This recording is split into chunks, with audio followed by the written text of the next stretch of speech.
கடந்த 2 நாட்களாக தென்சீன கடல் பகுதியில் சீன கடற்படை வீரர்கள் தீவிர போர் பயிற்சியில் ஈடுபட்டு வருகின்றனர். எந்த நேரத்திலும் சீனா தாக்குதல் நடத்தலாம் என்பதால் தைவான் எல்லைப் பகுதியில் ஆயுதங்களை குவித்து வருகிறது. உண்மையில் என்ன நடக்கிறது பார்க்கலாம் இந்த காணொளியில்.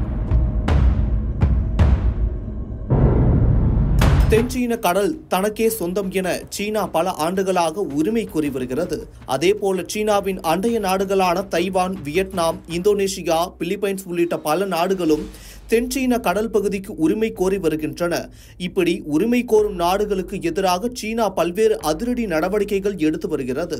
குறிப்பாக தென்சீன கடல் பகுதிகளில் போர் பயிற்சியில் ஈடுபடும் நாடுகளின் போர் விமானங்களை வழிமறித்து பயம் காட்டுவது, அந்த விமானங்களுக்கு எதிரே சென்று குண்டுமழை பொழிவது போன்ற செயல்களில் ஈடுபட்டு வருகிறது. சமீபத்தில் அமெரிக்கா, ஜப்பான் கடற்படையுடன் இணைந்து பிலிப்பைன்ஸ் கடற்படை வீரர்கள் கூட்டு போர் பயிற்சியில் ஈடுபட்ட போது சீன ராணுவத்தின் போர் விமானங்கள் குண்டு வீசும் பாணியில் ரோந்து பணியை மேற்கொண்டு பயம் காட்டின. அதேபோல தைவான் கடல் எல்லையில் அடிக்கடி சீன ராணுவ விமானங்களும் போர் கப்பல்களும் சுற்றி வருவதாக தைவான் தொடர்ந்து குற்றம் சாட்டி வருகிறது.